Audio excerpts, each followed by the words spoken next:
Specifically, that brown tarped tent came to us from when they cleared down the street. For the past few months, multiple neighbors and business owners like John Hensly accused Stop the Sweep Seattle of shuttling homeless people Using one of their vans to other neighborhoods after encampment cleanups. They appear to think their heart is in the right place, but all they're doing is moving a problem around. Volunteers with the group call this mutual aid, hoping to assist homeless people who refuse to take services and shelter from the city.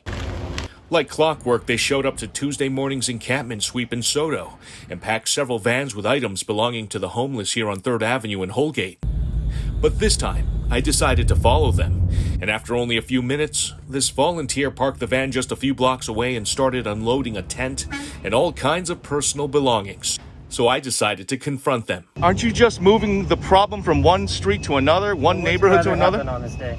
Why don't you put them into shelter, get them into shelter? Do you think I have that power? Stop the Sweep Seattle moved this woman, who goes by Sammy, into this part of Soto for the time being. She says the shelter options being offered are inadequate, especially since pets like her cat are banned. The city's telling me that services and shelter are being offered right now.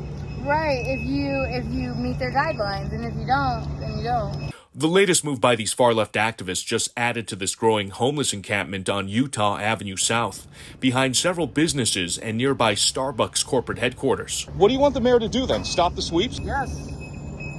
Yes. While moving people around is perfectly legal, the city and the King County Regional Homelessness Authority have yet to comment on what's happening here and its potential impact on outreach and homeless policy. So you're just going to keep moving the homeless around all across the city? People don't refuse that shit, man. You can even ask the fucking idiot deputy mayor. Stop the Sweeps is no fan of the Herald administration, showing the mayor with devil horns.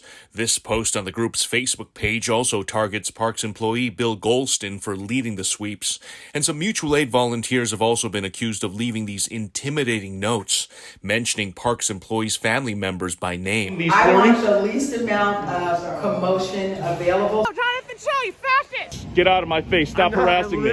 Deputy Mayor Tiffany Washington says aggressive protesters are the reason why the city does not publicly release the encampment cleanup schedule. There are camps like this exploding all over the city right now. Despite the controversial and aggressive tactics, I support, quite honestly, what mutual aid does. homeless advocate Bruce Drager says it buys the people living on the street some extra time, at least until better options become available. In fact, I would do the same thing if I had the time, but I'm too busy trying to figure out how to get people into viable housings.